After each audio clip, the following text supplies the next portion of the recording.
All right. Yeah. Can you put on the next slide, please?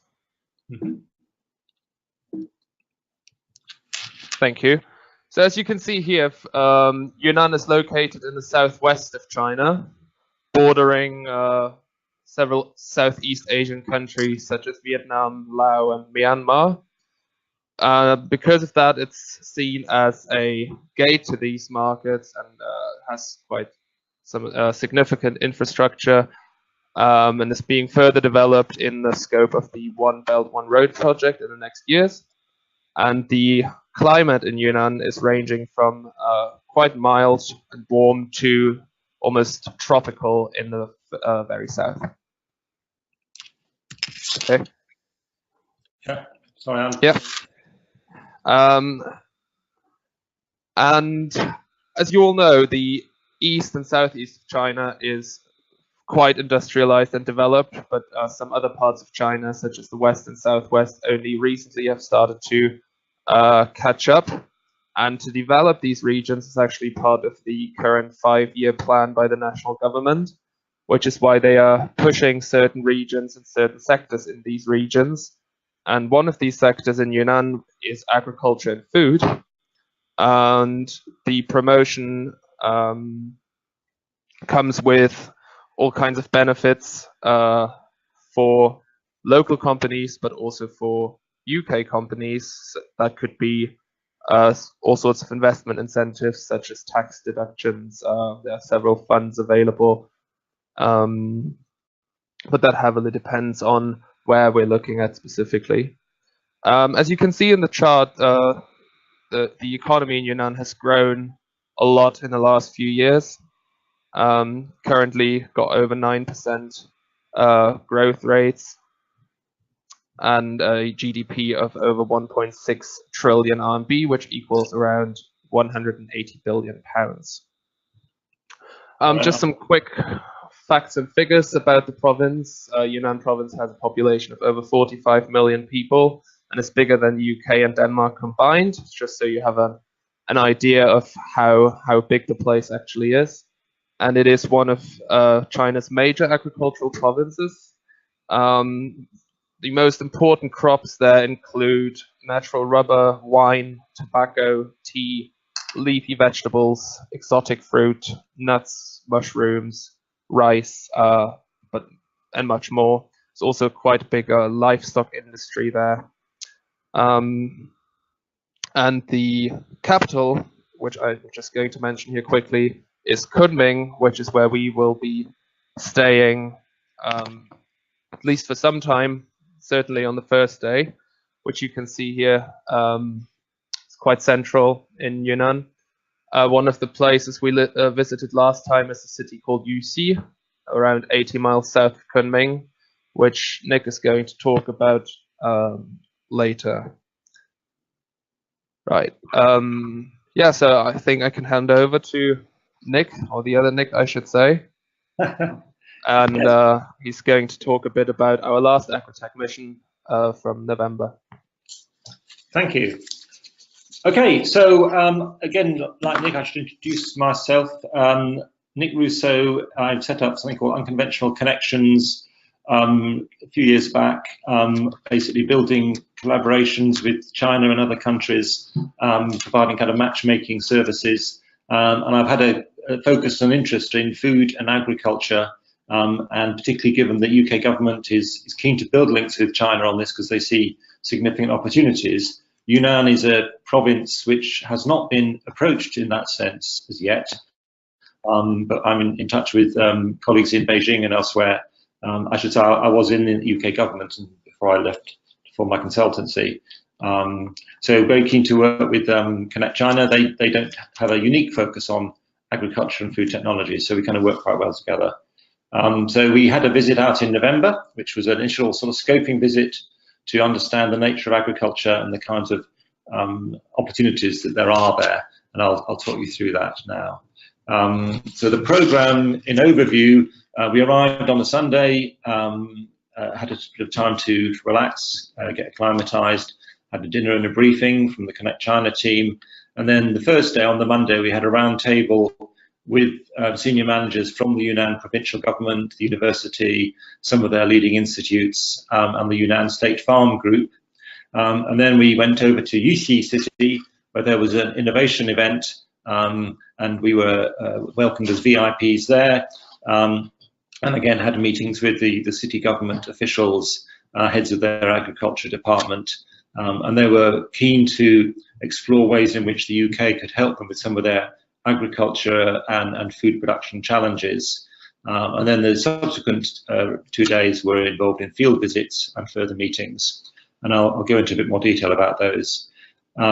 So what I'm trying to do is kind of create a picture of Yunnan for you, particularly those of you who've not had a chance to get out there before. We didn't cover the whole of the province. It's a substantial province, as Nick has already said, easily as large as the UK and Denmark. So we just got a sense of a couple of the counties. So Tonghai County is a major vegetable growing area. So I'll give you a few snaps from that. As we travel around, we saw a lot of polytunnels initially. It's quite striking, whole areas of land covered entirely in polytunnels. Obviously couldn't see very much about what that consisted of or what was going inside, but we did take account of the soil. It obviously had quite a variety of different soil qualities, some looking rather more fruitful than others, but there was a lot of vegetable growing clearly in Tonghai. We understand that across Yunnan as a whole, there's 1 million hectares of land set aside for vegetables, with 72,000 hectares in Tonghai itself. So we saw a large number of these sort of fields, raised beds essentially, with these concrete strips along the side, all very sort of well ordered and organized, and looking very productive. There's very little weed in evidence, but equally very little hedgerows, bird life, sort of natural ecosystem in place. So they seem to be able to turn the land they've got in this plateau area into substantial vegetable output. We were told that they are doing it all without fertilizers and pesticides, but we did see some evidence of people spraying, which was some cause for questioning that. We visited a rose growing company where they grow roses in polytunnels, quite a large number, 36 million flowers a year they produce in this one company, but this is a small part of a much larger flower growing business and sector in Yunnan, and we understand in Yunnan there's an annual auction of 1.2 billion cut flowers. It's very substantial, but this is the owner of the company, and he was very interested in our thoughts.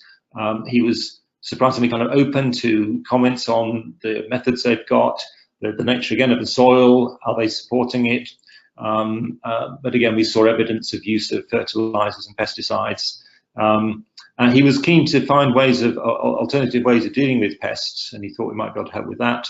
Potentially also ways of getting the oils out of the roses, potentially on the fields themselves. So quite a lot of interest in how they could expand their business to support that.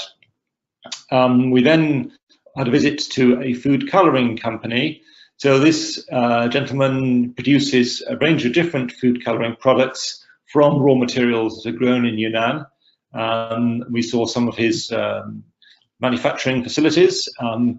It looks competent and effective, and he'd got a good, well-developed process. And they produce large tubs of powder, essentially, that they export widely around the world. We saw their laboratories where they ensure that the products that they produce comply with international standards. So they're a good level of sort of existing awareness of the trade requirements for export. But certainly, again, very interested in ways in which we could help them to increase maybe their product range, increase access to new markets, potentially bring in modernization of their facilities. The yellow substance he described as something which has got a medicinal value. We didn't get much beyond that, but obviously it's another thing that they're experimenting with extracting from Yunnan raw materials, products from agriculture. The Yunnan State Farm Group is a large group of farm organizations, basically one of the state-owned enterprises, and we were particularly introduced to the coffee growing that they do. These are figures from Yunnan as a whole, and they produce a substantial amount of the coffee that is consumed in China, in Yunnan.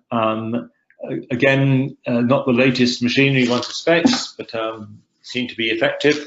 But the guy was explaining that they have trouble with they're getting their profit margins squeezed because they can have no control over the price of what they sell, and they have trouble increasing productivity.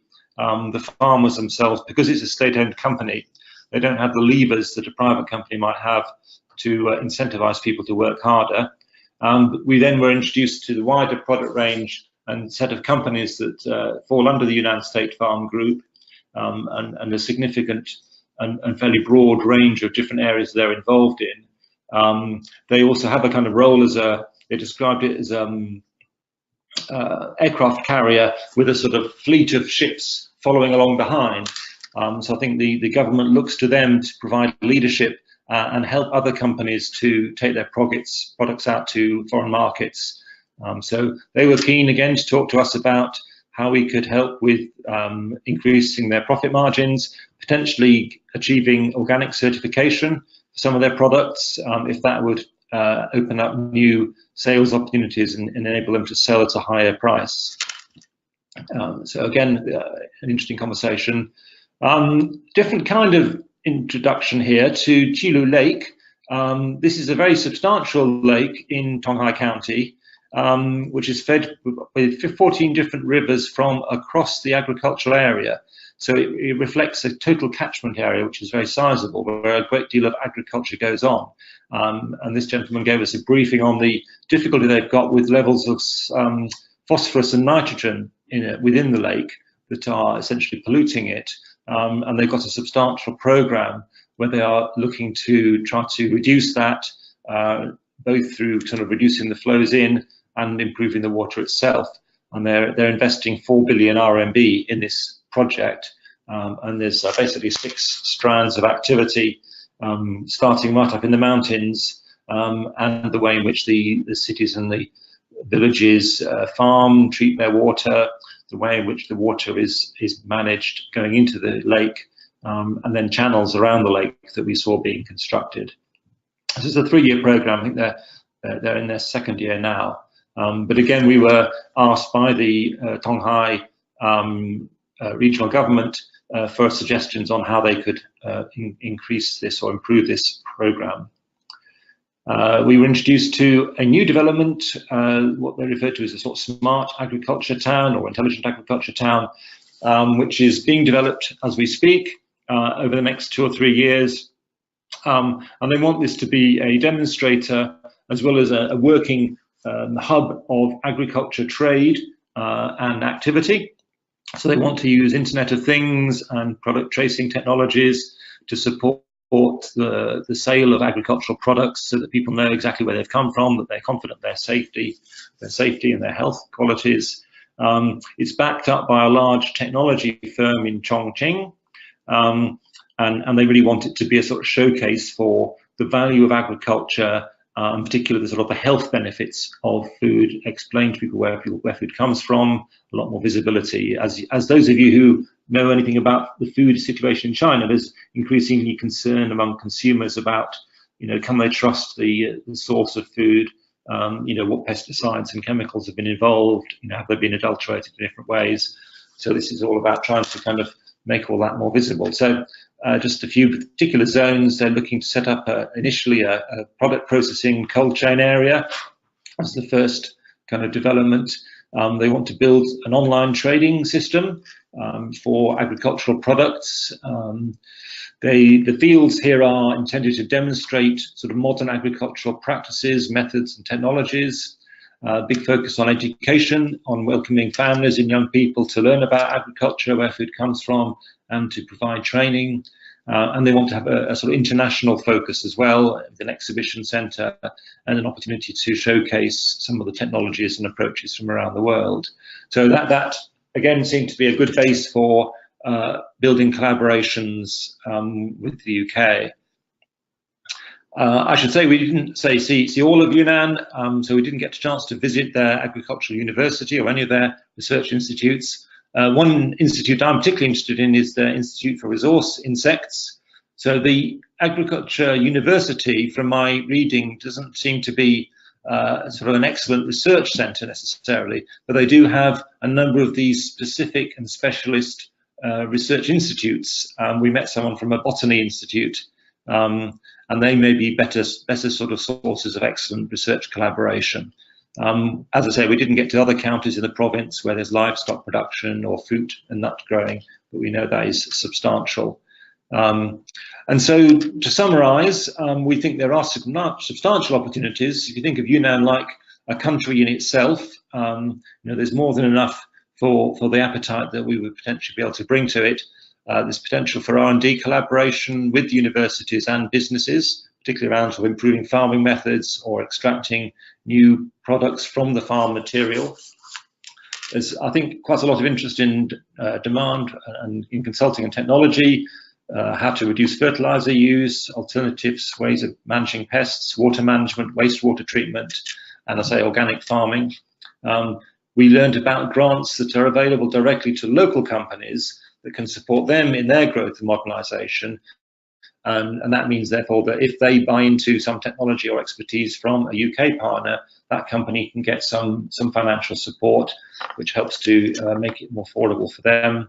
And they're certainly very interested in growing their economy through establishing companies there that take the Yunnan agricultural products and produce more added value specialist products. And the number of us who came out on the first mission have got particular molecules or licensed technologies that could be developed there. But at the moment, the commercial sector is fairly underdeveloped. So we need to put in quite a lot of support to establish more specialist firms. I'll hand back to Nick at this point to talk about the next mission. Thank you for these insights. I'm just going to talk about quickly what to sort of expect from the next mission. Actually, for those of you who don't know, we ConnectChina, we do have an office in Shanghai. So one of my colleagues from the Shanghai office, Pam, will join us. She will take care of a lot of the communication and organization with the partners in Yunnan, with the Chinese side. And we will also be accompanied by staff of the Yunnan Investment Bureau, who will help us with a number of activities there. And what you can expect is sort of bespoke field visits and meetings, similar to the ones Nick just talked about.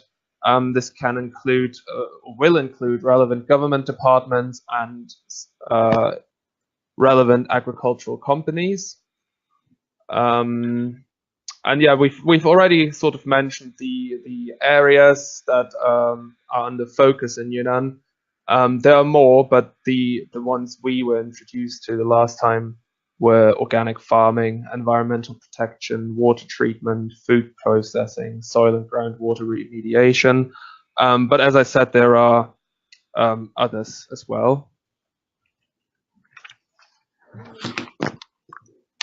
Yeah. All right. Right. So a lot of you are probably going to wonder, what are the costs for joining this trip? Let me just talk about the visa situation briefly, because that's actually changing at the moment as we're speaking. There's new regulations taking place by next Monday, so the entire application process has changed. In the past, we used to help delegates with their visa applications, but due to the change of procedure, we don't know at the moment how much we will be able to help. What's changed is that everyone who applies for a Chinese visa will be asked to show up in person to the visa center to have their fingerprints and photo taken. So we can't do that for you, obviously, as you have to be there in person. And the online form, or the application form, will now have to be submitted online. In the past, we used to collect application forms and review them. We're still happy to, assist you where we can. If you have any questions, you can always get in touch with me, and I'll try and help. But we sort of have to see at the moment what's happening with the visa changes, but by the time we are actually going, I'm sure we will be more familiar with the new procedures.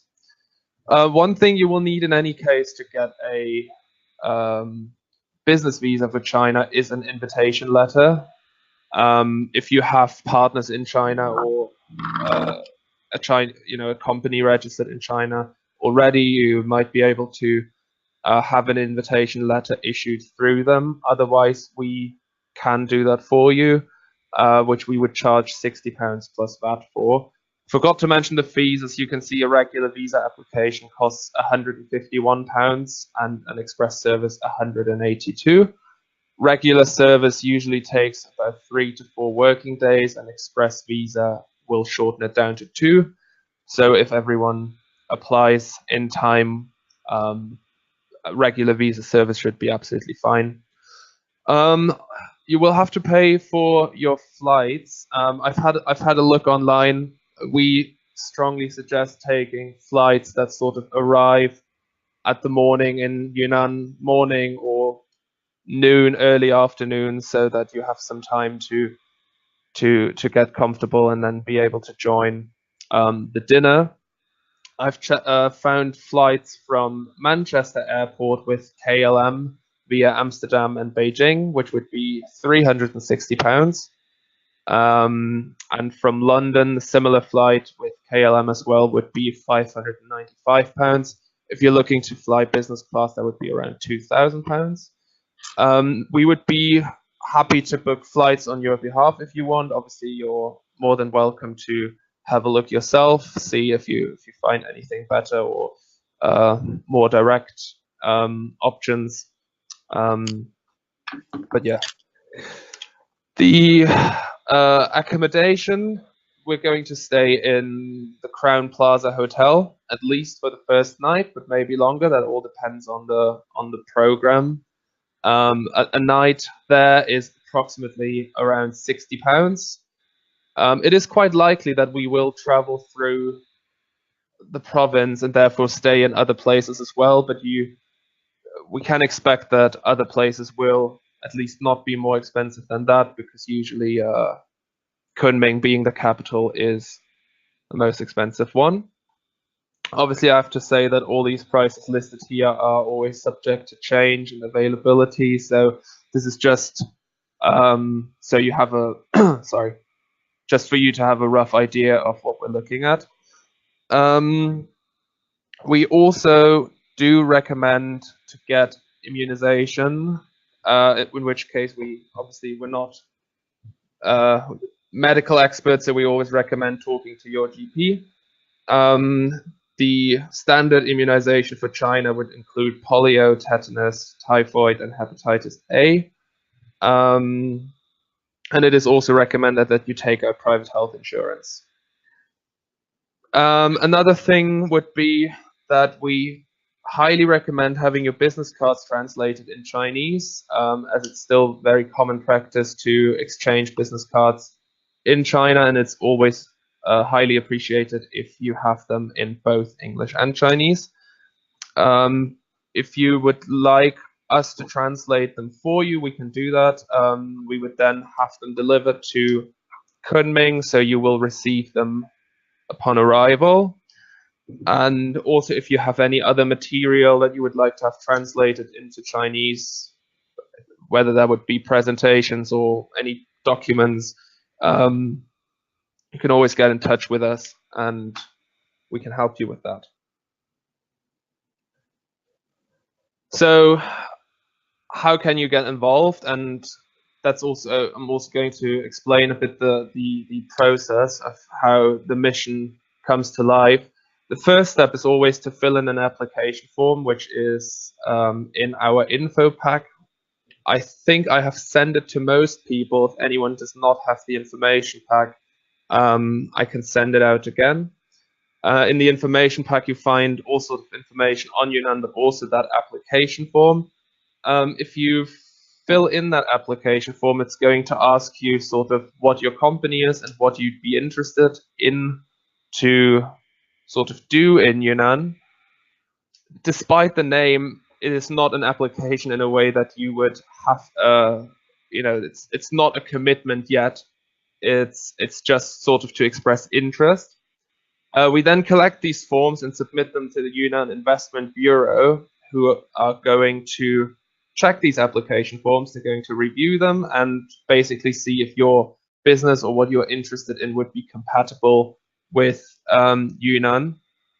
And they are also the one who finally draft the agenda and who draft the meeting sessions and field visits. So it's sort of in their responsibility to make sure that that the program fits everyone's profile.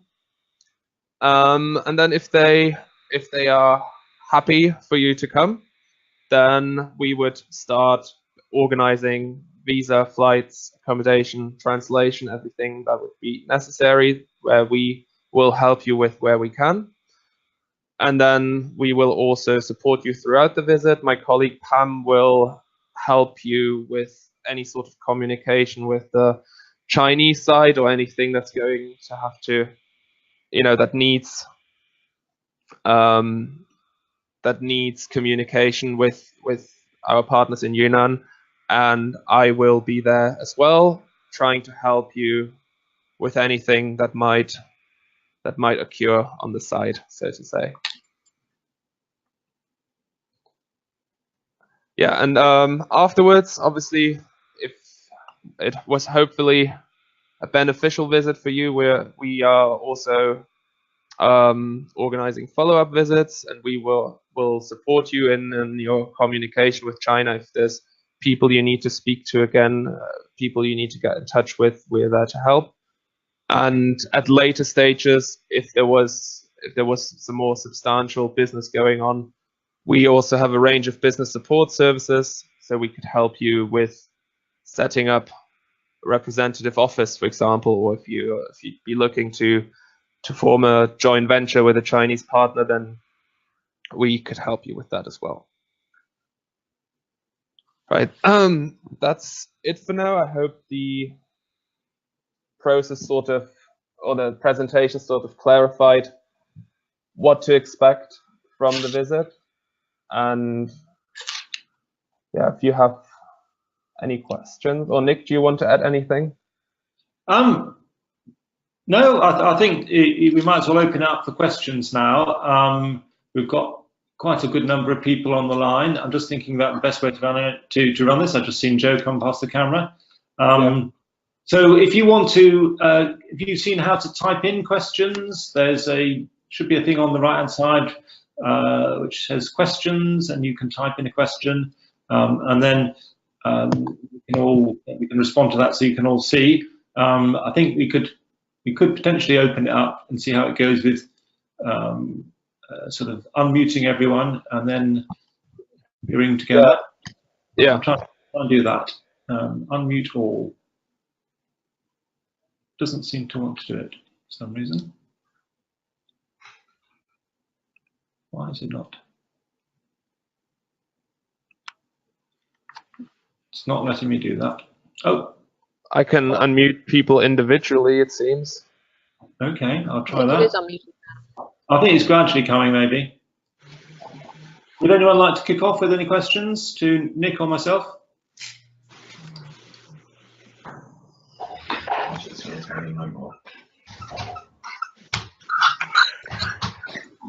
So I'll go then. So this is Corin.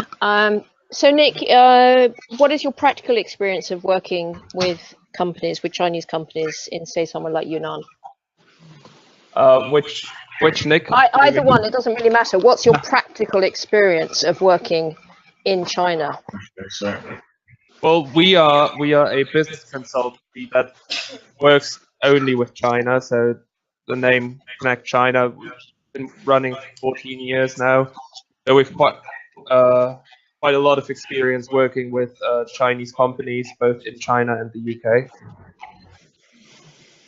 Okay, so in terms of IP protection, in terms of getting paid, in terms of the working relationship, you find that all works okay? £15 a month per user.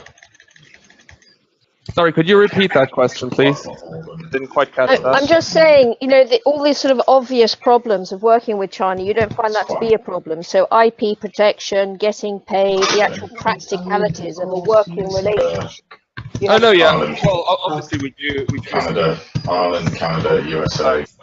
because we have an obligation. Unmute you. Sorry. Try and. We're getting Maybe if over. you type the questions. I think typing's probably better, isn't it? Otherwise, you'll get people speaking at the same time. Yes, if people can do that, I'll just kind of try to facilitate as best I can.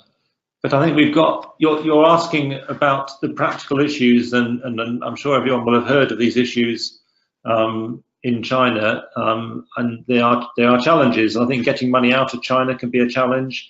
IP protection requires careful thought. You have to think a lot about what your intellectual property consists of and the risks that you face as you build relationships and partnerships in China. It's hard to give a sort of blanket response to say, oh yes, it's all fine, or no, it's not. These things do need careful work.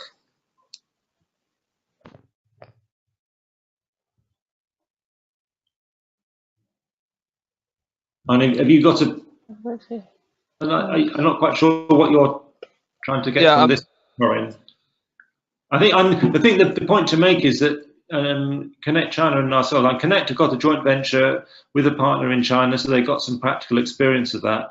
I've been working with an intellectual property consultancy in China for a number of years, but my focus is on sort of matchmaking and trying to facilitate collaborations rather than myself having a joint venture or doing business directly with a Chinese partner. So I think there are other people on the line that might have more practical experience of those kind of challenges. Nick, do you want to add anything? Yeah, no, I was just, I think earlier it either cut me off or was something going on with the audio. All I was saying earlier was that because we have that office in Shanghai, we are quite experienced with dealing all of these challenges, because obviously they do exist, but yeah, we've got experience handling these. Okay, thank you. Okay, and I'm happy to introduce you to the IP consultancy if that's of particular interest to you. I realise in the software area it can be harder to protect. Yeah, so I mean, there's the theory and then there's the reality. So I'm really asking about the reality side, the practical side of it. You know, we understand the theory of everything. What is the practical reality of actually working in the agriculture industry in Yunnan? Anyway, not to worry, that's fine. Yeah, I think we're at an early stage in Yunnan. Each province does have its own individual idiosyncrasies, and the Yunnan is less developed in many respects than others. Do other people have a question? Just looking to see if anyone wants to type in anything. Kevin, I see you're putting your hand up. So Ross has asked, do you in the agri space have any particular relationships with specific government ministries? Well, I've got good contacts in the UK embassy, as I mentioned earlier, with the DIT Food and Agriculture Lead, that's the Department for International Trade. So they're the people that try to facilitate export and inward investment in different sectors. And I also have a good relationship with Helena Wu, who's the head of agri-tech in the Science and Innovation Network. So that supports more collaborative approaches where universities might be getting involved. And they run the Newton program with China, which is a jointly funded initiative for research and development collaboration. In terms of the Chinese ministries, we are developing good relationships, I think, with the Yunnan government, but that's still at a relatively early stage. But Nick, maybe. Yeah, well, if I can add that quickly, we are obviously working together with Yunnan province, so we do have contacts both on a provincial level and municipal level. The last time on our last visit, we met relevant departments for agriculture. So we met with the Department for Agriculture and Forestry. We have contacts in the Science and Technology department. environmental protection departments, so sort of all government bodies that are somewhere in that spectrum around agriculture, we have contacts with. We had 3 meetings last time on different government levels. So we started with provincial level, then met with UC city government, and then with Tonghai County government, and had all the different relevant bodies there. So yeah, I hope that answers your question. And I've just seen Jonathan has offered a comment from his experience of dealing with intellectual property. He says he's had more issues about people trying to copy their thinking in the UK than he has had in China. I think there is certainly a perception that China is particularly bad at intellectual property leakage, for want of a better word.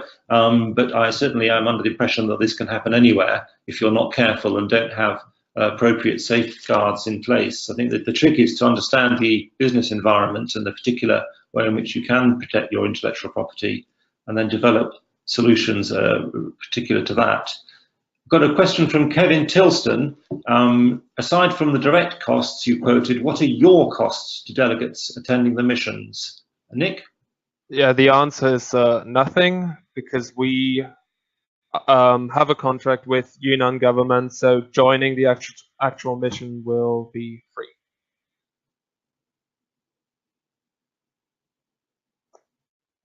So if you require further services, those can be charged for, and as Nick's mentioned, the kind of translation and other services also. Any sort of follow-up business support services or translation services we do charge for, but joining the mission is free.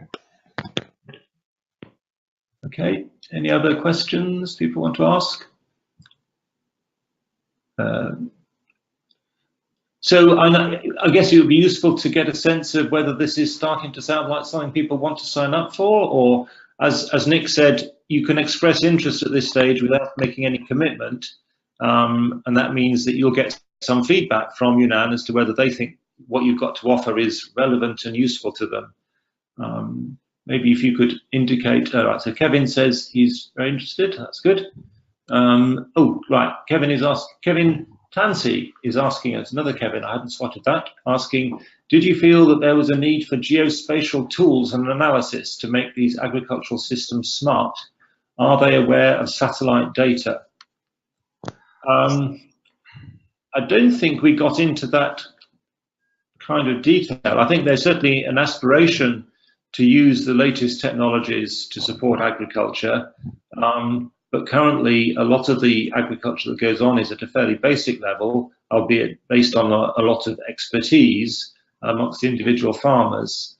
So I think you'd have to start identifying a challenge and that they were looking to solve, and then potentially you might have a solution. Nick? But I know that there is, generally speaking, that there is a strong interest of using sort of advanced technology. And definitely that would involve using satellite data with specific technologies or tools.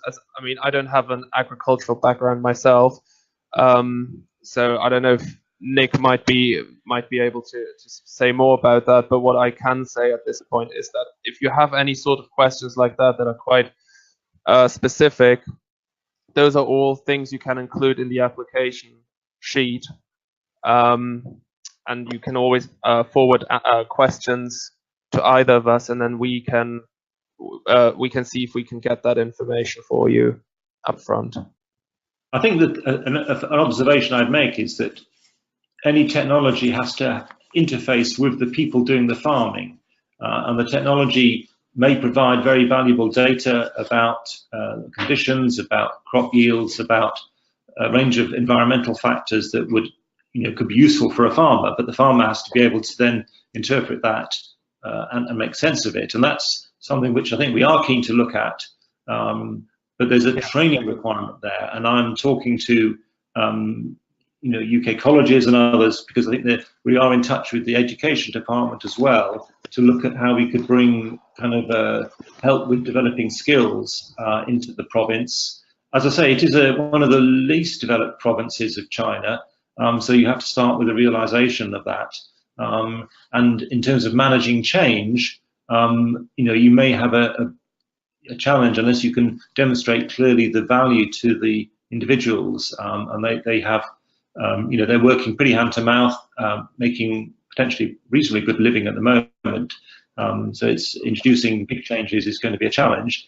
We're quite interested in talking to the Yunnan State Farms Group, because they mentioned that they've got, I think, 40 farms that they're looking to modernize, and they will have significant resources, leverage, and power, and could be a good starting point for that. And that smart agricultural town, again, where they want to demonstrate and showcase modern agricultural methods and technologies, would also be good. And they're backed, as I say, by a large technology firm from Chongqing. So I think there's some good opportunities there for setting out your stall, but you have to be able to show that there's real value in terms of outputs. Just looking at other... I've just read that Kevin suggested that if anyone wants to ask about his experience in the agri sector in Yunnan, that he would be happy to answer. I was going to say that with anyone who is interested in joining, I would suggest setting up a WeChat group, which is what we did last time. WeChat is the main communication tool in China anyway, and it worked quite well last time that we just had a WeChat group chat where we can keep everyone updated, and there you would obviously also be able to, ask each other questions or exchange any thoughts. So I will try set this up soon, and ask for everyone's WeChat. For those of you who don't have WeChat, I would strongly recommend getting WeChat. It's really useful, especially if you want to do any business in China.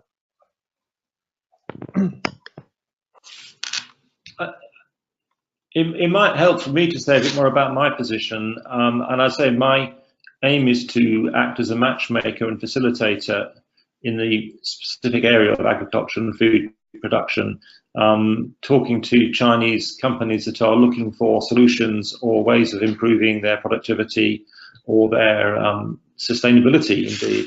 And my aim is to source those kinds of opportunities and then to link them to people in the UK that have got relevant expertise and technologies. Working with ConnectChina, they've got that capacity to do a lot of the things in country that can be helpful. But I've got a good network in the UK of potential sources of expertise, but I've also worked with people like Chris Stevens, who's on the line, and have a deeper knowledge of agriculture and food production. But my interest is in sort of helping people to get to the point where they have a deal, whether it's a commercial deal or a funded project. And my business model is predicated on getting some percentage of the income that results from that. Just so that we're all clear on that. Right, we've got some. So people are sharing their WeChat IDs. That's certainly helpful. Yeah, that's a good idea. I'm just collecting these. I might share mine as well. Just trying to figure out how I can submit questions as an organizer, but I don't know if that's possible. Yes. Anyway, I might as well just send an email around later to everyone, and then we can share our WeChat IDs as well, and I will start the group then. I think what I'm envisaging from the developing relationship with Yunnan is that there will be a number of discrete projects, and there will be a particular outcome that a certain party is looking to achieve, whether it's the people who are doing the project to improve the levels of pollution in the lake or increase profitability of coffee production. And what we'll be looking to do, I guess, is to form groups of companies, individuals that want to work on those projects and bring expertise or particular specialist knowledge to bear on those. And I think that's a way to sort of see things going forward. And I'm already in touch with a number of the people that we met when we first went out that are expressing interest, and I'm kind of grateful for further contact. So the first visit was quite exploratory and sort of fairly high level, but I certainly want to go back and have more detailed discussions about exactly what they're looking for, what the resources are they could bring to bear, and how we form those kind of projects, and what kind of support Yunnan government can put into those in terms of financial support for the companies that hopefully will be expanding their operations, or indeed if we're going to work with small farmers, maybe talking to the county government who have a remit to kind of increase the economic activity. Are there any more questions? Okay. Well, it feels like we've got a good level of interest, and hopefully some of you can join us in January. It's not that far away now in terms of working days, so I suggest you get your forms completed and to Nick, and then we can get them over to China. It does take a little while to get a response back from Yunnan, so the sooner we get something to them, the sooner you get your sort of agreement, and then start to make the practical arrangements, because the price of flights can go up. Yeah. Want to say anything more, Nick, about that process? No, yeah. I was just going to say that I'm going to send an email to everyone later this afternoon with the information pack attached for those of you who don't have it yet, and you will find my WeChat ID in the signature. And it would be great if you could all add me so that I can start the group as soon as possible and have people talking. Yeah. But yeah, and no one has any. Yeah. Well, yeah, I think the WeChat idea is definitely sensible, and that worked really well for the first group. If any of you would like to have further conversations with either of us individually, maybe about sort of the next relationships we could be building, then I'm certainly open to that. Maybe if we circulate our contact details, Nick, to everyone. Yeah. Yeah. We can do that. Okay. Great. Any last questions? Ross is asking. All right, so the people are offering further contacts, I think, so that's really helpful. I think we're building quite a good network now of people who've got good relationships and can bring in a lot of expertise. So thanks for that. Okay. All right. Okay. That's great. Thanks. Thank you, everyone, for joining, and we'll be in touch with everyone very soon. Thank you.